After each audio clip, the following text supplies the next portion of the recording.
சாட்சிக்கு உங்களுடைய விருப்பத்துக்கு நான் இடையூறாக இருக்க மாட்டேன். பண்ணுங்கள், என்ன பண்ணிட்டு வாங்க. பரலோகம் உங்களுக்காக காத்திருக்குது, சரிங்களா? அதனால் ஆண்டுடைய பிள்ளைகளாகி உங்களை நான் வாழ்த்துக்கிறேன். இப்போ வாசித்த வசனத்துக்கு நம்ம கடந்து போவோம், சரிங்களா? மீகா 7வது அதிகாரத்தில் நானே வாசிக்கிறேன். 2லிருந்து 5 வசனம் முடிய வாசிக்கிறேன், நீங்கள் கவனமாக கவனிங்க, சரிங்களா? தேசத்தில் பக்தியுள்ளவன் அற்றுப்போகிறான், மனுஷரில் செம்மையானவன் இல்லை, அவர்கள் எல்லாரும் ரத்தம் சிந்தி பதவி இருக்கிறார்கள். அவனவன் தன் சகோதரனை வலையிலே பிடிக்க வேட்டையாடுகிறான். பொல்லாப்பு செய்ய அவர்கள் 2 கைகளும் நன்றாய் கூடும். அதிபதி கொடு என்கிறான், நியாயாதிபதி கைக்கூலி கேட்கிறான். பெரியவன் தன் துராசையை தெரிவிக்கிறான். இவ்விதமாய் புரட்டுகிறார்கள். அவர்களில் நல்லவன் நல்லா பாருங்க அந்த வசனம். அவர்கள் நல்லவன் முச்செடிகள் கொத்தவன், செம்மையானவன் நெரிஞ்சலை பார்க்கலும் கடும் கூர்மையானவன். உன் காவல்காரர் அறிவித்த உன் தண்டனையின் நாள் வருகிறது, இப்பொழுதே அவர்கள் கலக்கம் உண்டு. சிநேகிதனை விசுவாசிக்க வேண்டாம், வழிகாட்டியை நம்ப வேண்டாம். உன் மடியிலே படுத்துக் கொள்ளுகிறவனுக்கு முன்பதாக உன் வாயை திறவாமல் எச்சரிக்கையாய் இரு அப்படின்னு போட்டு. உன் மடியிலே படுத்துக்கொள்கிறவனுக்கு முன்பதாக உன் வாயை திறவாமல் எச்சரிக்கையாயிரு அப்படின்னு வசனம் போட்டு. இதே நான் கொஞ்சம் தியானிப்பேன். அதுக்கு முன்னால் ஒரு வசனம், 2வது வசனத்தில் நீங்கள் பார்த்தீங்கன்னா, தேசத்தில் பக்தி உள்ளவன் அற்றுப்போகிறான், மனுஷரில் செம்மையானவன் இல்லை. மனுஷன்னா செம்மையானவனால் ரசிக்கப்பட்டவங்க, அபிஷேகம் பட்டவங்க அப்படின்னு நம்ம சொல்லிக்கிறோம். ஆனால் செம்மையானவன்னா கிடையாது. செம்மையானவங்க நல்லவங்கன்னு சொல்கிறதுக்குன்னா ஆள் கிடையாது, சரிங்களா? அங்கே வசனம் அப்படி தான் போடுது. தேசத்தில் பக்தி உள்ளவன் அற்றுப்போகிறான், மனுஷரில் செம்மையானவன் இல்லை, அவர்கள் எல்லாரும் ரத்தம் சிந்தி பதவி இருக்கிறார்கள். அவனவன் தன் சகோதரனை வலையிலே பிடிக்க வேட்டையாடுகிறான். வேட்டையாடுகிறது வேடனுடைய பழக்கம். வேட்டைக்காரன்கிற ஒரு பேர் பிசாசுக்கு உண்டு, சரிங்களா? இங்கு தேவனுடைய சமூகத்தில் வருகிறவர்கள் அவனவன் தன் சகோதரனை வலையிலே பிடிக்க வேட்டையாடுகிற ஒரு கூட்டத்திலே வாழ்ந்துட்டுருக்கோம். வேட்டையாடுகிறவர்கள் பாட்டு வேணால் பாடு, வேட்டையாடு விளையாடுன்னு பாட்டு இருக்கு இல்லையா? அந்த பாட்டை பாடும்போது உங்களுக்கு என்ன தெரியும்? ஆஹா ஓஹோ அப்படின்னு நீங்கள் பூரிப்பீங்க. ஆனால் ஒரு கூட்டம் நம்மளை வேட்டையாடி கொண்டிருக்கிறது, ஒரு சமுதாயம் நம்மளை வேட்டையாடி கொண்டிருக்கிறது.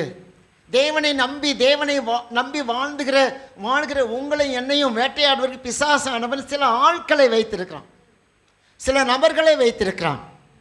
அது நீங்கள் பார்த்தீங்கன்னா அது நல்லா புரியும். வேட்டையாடப்படுகிற சூழ்நிலைகள்லாம், ஒருத்தன் ஒரு பதவியில் இருக்கான்னா அந்த பதவியில் அவனோட்டு தூக்குனா தான் நம்ம அந்த இடத்துல நிற்க முடியும். வேட்டையாடுறான், யாருன்னு பார்க்க மாட்டான். நீ அதான் சபைக்குள்ளேயும் அப்படி தான் இருக்குது. தான் மேலே வரணும் அப்படின்னா தனக்கு மேலே இருக்க இன்னொருத்தெல்லாம் நம்ம என்ன பண்ணணும்? தள்ளணும், வேட்டையாடணும், வீழ்த்தணும். எந்த ஒரு மிருகமாக இருந்தாலும் வேட்டையாடுகிற அந்த வேடன் அவன் கையில் இருக்கிற அம்புகளையோ வில்லையை எடுத்து எய்யும்போது, எந்த மிருகமானாலும் வேட்டையாடப்படும் போது கொஞ்ச நேரம் உயிர் இருக்கா மாதிரி தெரியும், அப்போலாம் ஆட்டோமேட்டிக்காக அது விழுந்துடும் இல்லையா? வேடனுக்கு என்ன குறிக்கோள்? அவனுக்கு தேவையானது அந்த இறைச்சி தேவை, அந்த மிருகத்தினுடைய இறைச்சி தேவை. ஆகவே அதுக்காக வேட்டையாடுறான். அவனுக்கு வர்ற ஆபத்து நிறையா. நல்லா கவனிச்சிங்க. ஒரு வேடன் வேட்டையாடுறதுக்கு காட்டுக்குள்ளே போனான்னா அவன் ஒரு மிருகத்தை மனசில் வச்சு இதை வேட்டையாடணும்னு போவான், சரிங்களா? எங்கள் ஊர் சைடில் அந்த காலத்தில் நாங்கள் சின்ன பையனாக இருக்கும்போது எங்கள் பெரியவங்கலாம் சொல்லுவாங்க, ஏய் நீ முயல் வேட்டி போகலான்டா, வர்றியான்னு கூப்பிடுவாங்க. நாங்கள் சும்மா வேடிக்கை பார்க்குறதுக்கு. முயல் கண்ணின்னு ஒரு கண்ணி இருக்கும், அதை வச்சுருவாங்க இல்லைங்களா? வச்சுருவாங்க நைட்டில் இருட்டில். முயல் சில மாட்டோம், நான் பார்த்துருக்கேன், சரிங்களா? ஆனால் இவர்கள் எதை முயலை பிடிக்க போகிறாங்க, வேட்டையாடுறதுக்கு. முயல் பிடிக்க போகிறாங்க. ஆனால் இவர்களை வேட்டையாடுறதுக்கு நரி அங்கங்கே போல எட்டு நடக்கும், விஷ பாம்புகள் சுற்றின்னு இருக்கும். ஆனால் இவர்கள் அதை மறந்துடுவாங்க. நமக்கு விரோதி ஒருத்தர் இருக்கான், நம்ம வேட்டையாடுறதுக்கு பாம்பு இருக்குது, நரி இருக்கிறது, எங்கள் ஊர்லன்னா புலியும் கிடையாது, சிங்கமும் கிடையாது, கரடியும் கிடையாது, இப்படிப்பட்ட கொடூரமான யானை என்ன கிடையாது, விலங்கு. அதனால் மேற்கு தொடர்ச்சி மலையில் இருக்குது இல்லைங்களா, அதுக்கு எங்களுக்கு சம்மந்தமே இல்லை. அப்படி இருக்கும்போது இப்படிப்பட்ட சாதாரண விஷமுள்ள பாம்புகள், நரிகள் இதெல்லாம் நிறைய இருக்கும் சரிங்களா. அப்போ நம்மளுடைய என்னென்ன முயல் பிடிக்கணும், ஆனால் நமக்கு பின்னால் இருக்க ஆபத்தை நமக்கு உணராது. ஒரு முயலை பார்த்த உடனே பாருங்கள் சந்தோஷம், அவ்வளோ சந்தோஷம் வந்துடும். நீ முயல் கிடச்சிருச்சு, நீ முயல் வேட்டையில் முடிச்சிட்டோம் அப்படின்னு நினைப்போம். ஆனால் நமக்கு விரோதமாக நமக்கு பின்னால் இருக்க வேட்டையாடி நம்மளை என்ன குறிக்கோளில் வைக்கணும் யாருன்னு தெரியாது. இன்னொன்று சில நேரங்களில் எங்கள் ஊர் சைடு என்ன பார்த்தீங்கன்னா காடுகள் நிறையா இருக்கனால பிசாசுகளுடைய சேட்டையும் நிறையா இருக்கும். பேய்களுடைய சேட்டை, பேய் சில நேரத்தில் சிலர் அடிச்சிடும். நான் பார்த்துருக்கேன், பேய்கள் சிலர் அடித்து கொன்னே போட்டிருக்கு. அப்படி அடி வாங்குகிற ஆட்கள்லாம் உண்டு சரிங்களா. அதை அவங்க தெய்வம்னு கும்பிடுவாங்க, அதை அவங்க தெய்வம்னு கும்பிடுவாங்க. முனியாண்டி, அந்த ஆண்டி, இந்த ஆண்டி, இந்த நோண்டி அப்படின்னு சொல்லி அதுக்கு பூஜை போடுவாங்க. முனியாண்டி பிடிக்கல அடிச்சிட்டான் அப்படின்வாங்க. இப்படி சில அசுத்தாவியனுடைய காரியங்களும் உண்டு. அப்போ நம்முடைய குறிக்கோள் என்னென்னா, இன்றைக்கி அப்படி தான் சில விசுவாச மக்கள் என்ன பண்ணுறாங்க கேட்டிங்கன்னா, நம்ம பிசாசை வீழ்த்திட்டோன்னு நினைக்கிறோம். ஆனால் அதுக்கு பின்னாடி இருக்க ஆபத்துகள் நிறையா. நீங்கள் ஒரு காரியத்தை நிறைய காரியங்களுக்கு நான் ஒன்று சொல்கிறேன் சார். ஆதியாகமத்தில் நீங்கள் வாசித்தீங்கன்னா 4ஆம் அதிகாரத்தில் ஒரு காரியத்தை சொல்கிறேன். நான் வாசிக்க வேண்டாம், நான் சொல்லி முடிக்கிறேன். ஆபேல் இல்லைங்களா, காயின், இந்த சம்பவம் உங்களுக்கு எல்லாத்தையும் தெரியும். ஆபேல் கர்த்தருக்கு பிரியமாக இருக்கிறான், கர்த்தருக்கு தனக்கு உண்டான எல்லாத்தையும் செய்ய விரும்புகிறான். ஆனால் கடவுள் விரும்புகிறார். ஆபேல் மேலே தேவன் கரிசனை உள்ளவராக இருக்கிறார் சார் இல்லையா. ஆனால் அவனை வேட்டையாடுறதுக்கு வேறு ஊர்லேருந்து ஒருத்தன் வரல, அவனை கொல்றதுக்கு, அவனை தள்ளுறதுக்கு வேறு இடத்துலேருந்து யாரோ ஒருத்தர் வரல. அவன் கூட பிறந்த அண்ணன் காயினே இருக்காங்க, வேட்டையாடுறாங்க. தன்னுடைய கூட பிறந்த சகோதரனை, தன் கூட பிறந்த சகோதரனாகிய ஆபேலை அவனுக்கு மூத்தவனாக இருக்க காயின் கொலை செய்கிறான், வேட்டையாடுறாங்க. காரணம் என்ன? பெரிய கடவுளுக்கு உண்மையாய் வாழணும்னு ஆசைப்படுறான் ஆபேல். தனக்கு உண்டான சம்பாத்தியத்தெல்லாம் கடவுளுக்கு காணிக்க கொடுக்கணும்னு ஆசைப்படுறான் ஆபேல். ஆனால் காயினுடைய நிலைமை என்னன்னு கேட்டிங்கன்னா, கடவுளுக்கு பிரியமாக இருக்கக்கூடாது, காணிக்க தரக்கூடாது, எப்படியோ யாரோ என்ன போயிட்டு போட்டோம், வத்தலும் தொத்தலும் உதகாததும் ஆகாததும் தேவையில்லாததும் கடவுளுக்கு கொடுக்கணும் அப்படின்னு நினைக்கிறவன் காயின். ஆனால் ஆபேல் அப்படிப்பட்டவன் அல்ல, மிக உன்னதமான உயர்ந்த தெளிவான காரியத்தை தேவனுக்கு கொடுக்குறான். அப்போ தேவன் ஆபேல் மேலே ரொம்ப பாசமாக இருக்கார், ரொம்ப பாசமாக இருக்கார். ஆனால் அது காயினுக்கு தெரியுது, என் மேலே ஆண்டவர் பாசம் இல்லை, ஆனால் என் தம்பி மேலே இவ்வளோ பாசமாக இருக்கார். இப்போ இவன் இருந்தால் தானே பாசமாக இருக்கார், அதனால் இவனை கொண்டுட்டான், இவன் செத்துட்டான், இவன் மேலே எப்படி பாசமாக இருப்பார்? அப்போ நான் ஒருத்தன் தான் ஆதாமுடைய பிள்ளை, 2 பிள்ளைங்க இருந்தாங்கங்க, ஒருத்தன் எடுத்தாச்சுன்னா ஒருத்தன் தான் என்ன நேசிப்பாருன்னு சொல்லி என்ன பண்ணிட்டான், காயின் ஆபேலை கொலை செய்தான், வேட்டையாடிட்டான். உங்களுடைய வாழ்க்கையில் நான் சொல்கிறேன், உங்களை வேட்டையாடுறதுக்கு நிறைய பேர் இருக்காங்க. நீங்கள் நினச்சிக்கிறீங்க உங்களுக்கு தெரியல. தெரியுமா ஆபேலுக்கு தன்னை கொல்ல போகிறான்னு தெரியுமா? தெரியவே தெரியாது. அவன் எப்பயும் போல தான் பேசுகிறான், அண்ணான்றான், இவன் தம்பின்றான், இப்படித்தான் வாழ்க்கை ஓடிட்டுருக்குது. ஆனால் கொலை செய்ய போகிறான்னு தெரியுமானா நிச்சயமாகவே தெரியாது ஆபேலுக்கு. தோட்டத்துக்கு வாண்டுறான், சரி போகலாம், எதை தோட்டத்தை சுத்தம் பண்ணலான்னு நினைக்கிறான், சுத்தம் பண்ணலாம், அண்ணன் சொல்கிறதுனா அப்படியே கேட்குறான். ஆனால் இவனுடைய மனதிலே தன் தம்பியை வேட்டையாட வேண்டும் என்ற எண்ணம் இருந்துச்சு, வேட்டையாடிட்டான். ஆண்டவர் ஏன் தடுக்கலை? ஆனால் இதில் நம்ம புரிஞ்சுக்கணும்னு கேட்டிங்கன்னா, தனக்கு பிரியமானவன், தனக்கு உண்மையானவன் இந்த பூமியில் வாழ முடியாதுங்கிறது தேவன் அறிந்தார். அதனால் அந்த கொலைக்கு தேவன் ஒத்துக்கிட்டார். அதனால் என் கூட இருக்கட்டும், இவன் கூட இந்த பழிகாரன், இந்த சதிகாரன், இந்த பொறாமக்காரன் கூட வாழ்றதை காட்டிலையும் அவன் ஏன் கூட இருக்கட்டும் சொல்லி அந்த கொலைக்கு தேவன் ஒத்துக்கொண்டார். அதனால தான் சீக்கிரமாக அவனை கொண்டுட்டான், வேட்டையாடிட்டான். ஒரு மிருகத்தை வேட்டையாடுற மாதிரி வேட்டையாடினான். பச்சை பாதம் இல்லைங்க, மனசாட்சியில் கொஞ்சம் கூட ஈரம் இல்லைங்க, இறக்கம் இல்லைங்க. வெட்டி கொண்டு போட்டான். ஆனால் தேவன் இதுவரையிலையும் அவருடைய புஸ்தகத்தில் ஆபேலை மறக்கவே இல்லை. எபிரேயரில் சொல்கிறார், ஆபேலின் ரத்தம் பேசினதை போல இயேசு கிறிஸ்துவினுடைய ரத்தம் பேசுகிறதாக சொல்கிறார். எனக்கு ஆபேல் ரத்தம் பேசக்கூடிய ஒரு ரத்தமாக இருக்கிறது. ஏனென்று சொன்னால் அவன் நம்பி தாங்க போனான். அண்ணன், என் கூட பிறந்த சகோதரன் எனக்கு ஒன்றும் செய்ய மாட்டான், எனக்கு தீமை செய்ய மாட்டான் அப்படி நம்பிக்கையில் போனாங்க. ஆனால் அங்கே தாங்க சதி நடக்குது, அங்கே தாங்க வேட்டையாடப்படுகிறார் ஆபேல். பிரியமானவர்களே, இந்த கால நேரத்தில் உங்களையும் வேட்டையாடுவதற்கு சில மனிதர்கள் கவனமாக கவனிச்சிட்ருக்காங்க. எங்கே நீங்கள் மாட்டுவீங்க? என்ன நீங்கள் நல்லதாங்க செய்கிறீங்க. நீங்கள் உண்மையாக தான் ஆபேல் என்ன தீமை செஞ்சான்? கடவுளுக்கு ஏதாவது தீமை செஞ்சாரா? இல்லை மனிதர்களுக்கு ஏதாவது தீமை செஞ்சாரா? இல்லை பெற்றவங்களுக்கு ஏதாவது தீமை செஞ்சாரா? இல்லை சோம்பேறியாக கடந்தாரா? நல்லா உழைக்கிற ஒரு தேவ மனிதன், நல்லா உழைக்கிற தேவ மனிதன், ஆடு மேய்க்கிறாரு, ஆடுகளை ஓட்டி அந்த ஆட்டு மந்தையை பெருக்கிற ஒரு தேவ மனிதன், உன்னதமான நல்ல நல்ல கொழுத்தது நல்ல திறமையானது நல்ல ஆடுகளை கொண்டது தேவனுக்கு கொடுக்கிறார். ஆண்டவரே உங்களுக்கு அப்படின்னா நல்லா உழைச்சவர் தானே, நல்லா சேர்த்தவர் தானே. ஏன் ஆண்டவர் கைவிட்டாரா? கைவிடுவதற்கல்ல, தன்னோடு கூட சேர்த்து கொண்டார். ஐயோ, இவன் ஒவ்வொரு நாளும் இந்த சதிகாரனோடு கூட, இந்த தந்திரக்காரனோடு கூட, இந்த பொல்லாத பொறிக்கு கூட இருக்கானே சொல்லி தேவன் அவருடைய சமூகத்தில் எடுத்துக்கிட்டார். அவ்வளோதான், கொலைக்கு ஒப்பு கொடுத்தார். ஆகவே இங்கு மீகால சொன்ன மாதிரி அவனவன் தன் சகோதரனை வலையிலே பிடிக்க வேட்டையாடுகிறான். கூட பிறந்தவங்க கூட என்னலைங்க, ஒரே ரத்தம் கூட யோசிக்கலைங்க. சுயநலம், வெறுப்பு, கசப்பு. நீங்கள் அப்படின்னா இருக்கீங்களா? உங்க கூட பிறந்தவங்க அப்படின்னா இருக்கீங்களா? கசப்பில், வெறுப்பில் அப்படின்னா இருக்கீங்களா? அப்படின்னா இருக்காதீங்க. உங்கள் கூட பிறந்தவங்க உங்களுக்கு அடுத்த ஒரு பாக்கியமாக எண்ணிக்கொள்ளுங்க. உங்கள் கூட பிறந்தவங்க அந்த ஸ்தானத்தில் யாரையுமே கூட பக்கத்தில் வைக்க முடியாதுங்க. எங்கள் வீட்லேயும் சில கருத்து வேறுபாடுகள்லாம் இருக்கத்தான் செய்யும், அதனால் இல்லைன்னு நான் சொல்ல மாட்டேன். ஆனால் எங்களுடைய உறவுகளிலே அந்த ஐக்கியத்திலே நாங்கள் எந்த குறையும் வைக்கிறதில்ல. சில பேச்சில் சில காரியத்தில் கருத்து வேறுபாடு, எனக்கு என் தங்கச்சி கருத்து வேறுபாடு நிறையா இருக்குங்க, நிறையா இருக்குது. அதுக்காக அது என்னை மறக்க போகிறதில்ல, நானும் ஒதுக்க போகிறதும் கிடையாது. இதுதான் வாழ்க்கை. ஆனால் இங்கு வேட்டையாடப்படுகிற ஒரு எண்ணம் நம்ம மனசில் வந்துடக்கூடாது.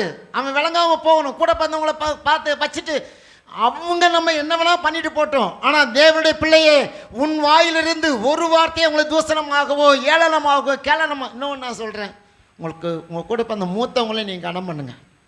இல்லை அதை நீங்கள் கடவுளுக்கு நீங்கள் நல்லவங்களாக இருக்கணும்னு ஆசைப்பட்டீங்கன்னா உங்கள் மூத்தவங்க யாராக இருந்தாலும் சரி தான், அவளை நேசிங்க, அவளை கனப்படுத்துங்க. அவன் என்ன பெரிய இவன், அவன் என்ன பெரிய இவன் அப்படின்னா சொல்லாதீங்க. அப்படி சொல்கிறதுக்கு ஆண்டவர் உங்களுக்கு அண்ணனையும் அக்காவையும் உங்களுக்கு கொடுக்கல, உங்களை நேசிக்கிறது தான் தேவன் கொடுத்துரு. இங்கு இவன் எவ்வளோ ஒரு கேடாக, எவ்வளோ துணிகரமாக தன்னுடைய சகோதரன் என்று பாராமல் அவனை வெட்டி போட்டானே. தேவனுக்கு உண்மையாக இருந்த மனுஷன், தேவனை தரிசிக்கிற ஒரு மனுஷன், தேவனோடு பேசுகிற ஒரு மனுஷன், கொஞ்சம் கூட இறக்கம் இல்லாமல். உங்களுக்கு அப்படிப்பட்ட எண்ணங்கள்லாம் வருதா? அவனுக்கு அடிக்கணும்னு எண்ணம் வருதா? அவனை வெட்டணும்னு எண்ணம் வருதா? அவனை பழி வாங்கணும்னு எண்ணம் உங்களுக்கு வருதா? நீங்கள் காயினை போல் இருக்க ஆசைப்படாதீங்க. துன்மார்க்கன் காயின் அப்படின்னா நினைக்காதீங்க. வலையில் பிடிச்சி வேட்டையாடணும், அவனை வேட்டையாடணும், குடும்பம் அழிஞ்சு போகணும்னு நினைக்கிறீங்களா? உன் கூட பிறந்த சகோதர சகோதரிகள் குடும்பம் அழிஞ்சு போகணும்னு நினைக்கிறீங்களா? நினைக்காதீங்க. நீங்கள் தேவனுடைய பிள்ளைய, நீங்கள் வேணா அழிஞ்சு போங்க, நீங்கள் வேணா குறைஞ்சு போங்க, ஆனால் அவங்க நல்லா இருக்கணும் ஜெபம் பண்ணுங்க. நீ அப்படின்னா யாரும் பண்ணுறதில்ல. நான் நல்லா இருக்கணும், என் குடும்பம் நல்லா இருக்கணும், அவங்க நல்லா இருக்கக்கூடாது, என்னை விட முன்னேறக்கூடாது அப்படின்னு நினைக்கிறதுக்கு நல்லவங்களே கிடையாது. இன்னொருத்தன், அதே நான் உங்களுக்கு சொல்கிறேன், ஆதியாகமம் 27 அதிகாரத்தில் இருக்குது. இவனா யாக்கோப்பு ஏசாத்தான் நான் சொல்கிறேன். எப்படி வேட்டையாடுறாங்க பாருங்கள். அவங்க அப்பா சொல்கிறாரு ஈசாக்கு, அப்பா எனக்கு ரொம்ப ஆசையாக இருக்குது இறைச்சி சாப்பிட்ணுன்னு, வனத்துக்கு போய் வேட்டையாடி நல்லா சூப்பராக சமையல் பண்ணி குடல் குந்தானியெல்லாம் போடாமல் ஆமாம் ரெக்கையெல்லாம் போடாமல் ஆமாம் நல்லா சமைச்சு வாசனையாக கொண்டு வாங்க அப்படின்னு சொல்லி யார்கிட்ட சொல்கிறாரு? ஏசாட்ட சொல்கிறார். ஏசாட்ட தான் சொல்கிறார். ஆனால் அவருடைய ஈசாக்குடைய மனைவி ரெபேக்காள் அதை கேட்டு இதில் என்ன பிரச்சனை கேட்டிங்கன்னா, அம்மாவுக்கு ஒரு பையன் பிடிக்குது, அப்பாவுக்கு ஒரு பையன் பிடிக்குது. இதுதான் ஆபத்து. சமமாக வைக்கணும் பிள்ளைங்கள. அப்பா வந்தால் ஒரு பிள்ளைய கொஞ்சிறது, அம்மா வந்தால் இன்னொரு பிள்ளைய கொஞ்சிடும். அப்படின்னா நீங்கள் சுயநலமான அம்மா அப்பா. தேவனுடைய பிள்ளைங்க வந்து ஈக்குவலாக இருக்கணும். எல்லா பிள்ளைங்களும் சமமாக எண்ணணும். பொம்பளை பிள்ளைகளை பார்த்தா உயர்த்தி வைக்கிறது, ஆம்பளை பிள்ளைகளை பார்த்தா அற்பமாக வைக்கிறது. சில வீட்டில் ஆம்பளை பிள்ளைகளை தூக்கி வைக்கிறது, பொம்பளை பிள்ளைய செருப்பாக பார்க்கறது. நீங்கன்னா கிறிஸ்தவங்களே கிடையாது. அப்படி வாழ்கிற மக்களை நம்ம நிறைய பேர் எல்லா சபையிலையும் பார்க்குறேன், நிறைய குடும்பத்தில் பார்க்குறேன். அப்போ இங்கு அம்மாவுக்கு யார் தேவை? யாக்கோப்பு. அப்பாவுக்கு யார் வேணும்? ஏசா. அப்போ கூப்பிட்டு சொல்கிறார், எனக்கு வயசாகிடுச்சுப்பா, சேஷ்ட புத்திர பாகங்கிறது மூத்தவனுக்கு உரியது. நீ மூத்தவன் மாதிரி நான் ஒன்று சொல்கிறேன், ஒரு குடும்பத்தில் ஒரு மூத்தவனாக பிறக்கிற ஒரு பையனுக்கு இருக்க அங்கீகாரம் பைபிளில் வேறு எங்கேயுமே கிடையாது. மூத்தவனாக பிறக்கிறது பாக்கியங்க. பொண்ணுக்கு அப்படி கிடையாது, பையனுக்கு. ஒரு வீட்டில் நான் மூத்த பையனாக பிறக்கிறேன்னா அது பெரிய பாக்கியம். அதுக்காக எனக்கு பாக்கியம் தேவன் கொடுத்தான்னு சொல்லி சண்டித்தனம் பண்ணக்கூடாது, சொல்லி அடங்கிடணும். ஆனால் அந்த மேன்மையை என்ன பண்ணால் காயின் வந்து அற்பமாக எண்ணிட்டான், அதனால் வெட்டி போட்டான். ஆனால் இங்கே என்ன நடக்குதுன்னு பார்த்தீங்கன்னா, இங்கே வந்து யாக்கோப்பு ஏசாவுடைய கதையில் பார்த்தீங்கன்னா, ஏசாட்ட தான் சொல்கிறார், அப்பா நீ போய் எனக்கு சமைச்சு கொண்டு வந்து ரெட்டிப்பான ஆசீர்வாதத்தை வாங்கிக்கோ, ரெட்டிப்பான ஆசீர்வாதத்தை வாங்கிக்கோன்றாரு. சரின்னு சொல்லி அவன் பிரயாசப்படுற. அதுக்குள்ளேயே அவங்க அம்மா உள்ள கலகம் பண்ணி சூது பண்ணி, ஆமாம் பேய் உள்ளே வந்துடுச்சு, பிசாசு உள்ளே வந்து குடும்பத்தை ஆட்டி படைக்குது. சரியா? நீ என்ன நீ அங்கங்கே போகிற, ஏன் நீ வனத்துக்கு போகணும்? நீ வீட்டில் இருக்க ஆட்டை அறுத்து உங்கள் அப்பா செஞ்சு கொடுத்து நீ ஆசீர்வாதத்தை வாங்கிக்கோ அப்படின்னு சொல்லி என்ன பண்ணுறாங்க, அந்த வீட்டுக்குள்ளே ஒரு பெரிய பிரச்சனையை உண்டாக்குறாரு ரெபேக்காள். யோசித்து பாருங்கள். ஒவ்வொரு குடும்பத்துலேயும் இப்போ அம்மாவுக்கு என்னன்னு அம்மாவுடைய எண்ணம் என்னன்னு கேட்டிங்கன்னா, பெரியவன் விளங்கவே கூடாது, சின்னவன் நல்லா இருக்கணும். அப்பாவுடைய என்னென்னு கேட்டிங்கன்னா, பெரியவன் நல்லா இருக்கணும், சின்னவன் நல்லா இருக்கக்கூடாது. நீ உங்கள் வீட்டில் இருக்கா இல்லையா சொல்லுங்க? பெரிய பொண்ணு தான் நல்லா இருக்கணும், சின்ன பொண்ணு எப்படியா போகட்டும். சிலருக்கு பெரிய பையன் தான் நல்லா இருக்கணும், சின்ன பையன் நல்லா இருக்கக்கூடாது. ஆனால் பெரிய பையனுக்கு தான் பாரம் ஜாஸ்தி. சின்னதுங்க சோம்பேறியாக சுற்றிட்டு அழியுதுங்க, வேலைக்கும் போகிறதில்ல, பல்ல காட்டிக்கிட்டு மூஞ்சை காட்டிக்கிட்டு முடியை வாரிங்கன்னு செல்லை தூக்கிங்கன்னு சீப்பை வச்சு வாட்டு 10 வாட்டி மூஞ்சி எப்படி இப்படி குரங்கு மாதிரி. இந்த ஓனம் ஒன்று தலையை ஆட்டுமே, நிறைய கண்ணாடி மேலே வந்து தலையத்தில் ஆட்டிட்டு இப்படி அப்படி சோக் பண்ணிக்கின்னு வேலைக்கு போனான்னா வேலைக்கு போக தெரில, சம்பாதிக்க போனால் சம்பாதிக்க. ஆனால் பொண்ணு வேணுமா? பொண்ணு வேணும், பொண்ணு கட்டணும். வயசாக இருக்காது இல்லையா? ஆனால் பொண்ணு மட்டும் வேணுமா அந்தந்த வயசில்? இப்போ இதுங்களை என்ன பண்ணுறது? இது அம்மா தூக்கி வச்சு ஆடுறது. என் பையன் சொக்க தங்கம், அது குப்பை நாத்தம். இவங்க சொல்கிறது விட்டு கொடுக்க மாட்டாங்க. சோம்பேறின்னு தெரியும், பொம்பளை பொறிக்குன்னு தெரியும். ஆனால் என் பிள்ளை எப்படி தெரியுமா? அவன் நைட்டு செல்லை தூக்கிட்டு போய் வேடிக்கை பார்க்கும்போது தான் தெரியும் உன் பையன் எப்படி பட்டவன் தெரியும். அப்போ இங்கே என்ன நடக்குதுன்னு கேட்டிங்கன்னா, அம்மாவுக்கு ஒரு பிள்ளை பிடிக்குது, அப்பாவுக்கு ஒரு பிள்ளை பிடிக்குது. அந்த குடும்பம் எப்படி இருக்குன்றீங்க? இவர் சம்பாரிச்சு யார் தருவார் பாக்கெட்லேருந்து? சின்ன பையன் வந்தானா, இந்த 100 ரூபா ஆத்தா பார்த்துக்கிட்டே இருக்கும். அடா பாவி, உன்னதானா கட்டின, நீ ஏன்டா அவனுக்கு 100 ரூபா தர, எனக்கு 10 ரூபா தர மாட்டேடா. சில குடும்பங்கள் இப்படி தான் பிரச்சனைகளே ஆரம்பிக்குது. இதுதான் ஈசாக்குடைய குடும்பத்தில் நடந்த காரியம். இதுதான் ஈசாக்கு யாரை நேசிக்கிறாரு? ஏசா வேணும், என் மூத்த மகன் தான் எனக்கு மேன்மை. இந்த அம்மா என்ன சொல்கிறாங்க, இளைய மகன் தான் வேணும், யாக்கோப்பு தான் வேணும். அவன் கள்ளனாக இருந்தாலும் புறம்போக்காக இருந்தாலும் பொறிக்காக இருந்தாலும் அவன் தான் எனக்கு பெஸ்ட்டு. நீ நிறைய பேர் பெற்றவங்க அப்படி தான் வச்சுக்கிறாங்க. திருடன்னு நல்லா தெரியும், அவனை கொஞ்சிறது. அப்படியே உருவுறது, போடுறது, இன்னும் திருடிட்டு வா, இன்னும் கொள்ளையிட்டு வா, குடும்பத்துக்கு பேர். இங்கே ஆதியாகமத்தில் 27 அதிகாரத்தில் 3ஆம் வசனம் 33ஆம் வசனம் வீட்டில் போய் வாசித்து பாருங்க. அவங்க பண்ணுற அட்டகாசங்கள், கடைசியில் குடும்பத்தில் பிரிவினைகள். போயிட்டான் யாக்கோப்பு லாபான் வீட்டுக்கு. இப்படி சில காரியங்கள் நடக்குது. சரிங்களா? நான் நிறைய காரியம் உங்களுக்கு சொல்ல முடியும். அதே மாதிரி பாருங்களேன், இதெல்லாம் நான் ஏன் சொல்கிறேன்னா, எப்படி வேட்டையாடுறாங்க அப்படிங்கிறதான். நம்ம குடும்பத்தில் பாருங்கள், அந்த மீகா 7வது அதிகாரம் 2வது வசனத்தில், தேசத்தில் பக்தி உள்ளவன் அற்றுப்போகிறான். பக்தி இருந்தால் அதனால் பக்தி இல்லாதனால தான் நடக்குது. அற்றுப்போகிறான். மனுஷனில் செம்மையானவன் இல்லை, அவர்கள் எல்லாரும் ரத்தம் சிந்தி பதிவு இருக்கிறார்கள். அவனவன் தன் சகோதரனின் வலைகளை பிடிக்க வேட்டையாடுகிறான். வேட்டையாடுகிற ஒரு குடும்பத்தில் நீங்கள் இருக்கீங்களா? வேட்டையாடுற பெற்றோர்கள் இருக்காங்களா? வேட்டையாடுற பிள்ளைகள் இருக்காங்களா? இவன் தரிசனம் எப்படி நிறைவேறுதுன்னு பார்ப்போம் அப்படின்னு எல்லாம் சேர்ந்து அவனை கொலை செய்ய முடியாத திட்டம் போட்டாங்க. நான் இந்த வசனத்தின் அடிப்படையில் உங்களுக்கு சொல்கிறேன். அவனவன் தன் சகோதரனை வலையிலை பிடிக்க வேட்டையாடுகிறான். ஒரு வீட்டில் 2 பேர் இருக்காங்கன்னா, 2 பேர் அக்கா தங்கச்சியில், அக்கா தங்கச்சிக்கு என்ன, தங்கச்சிக்கு என்ன நடக்குன்னா அக்கா ஒழிக்கணும், அக்காவுக்கு என்னன்னா தங்கச்சி ஒழிக்கணும், இல்லையா? சில அண்ணன் தம்பிக்கெலாம் அப்படி தான் இருக்குது. தம்பி என்ன நினைப்பான், அண்ணனை காலி பண்ணிடணும், எப்படியும் அண்ணன் முன்னேறே இந்த வியாபாரம் பண்ணால் பொழைச்சிக்குவான், இவன் இந்த வியாபாரம் பண்ணவே விடக்கூடாது.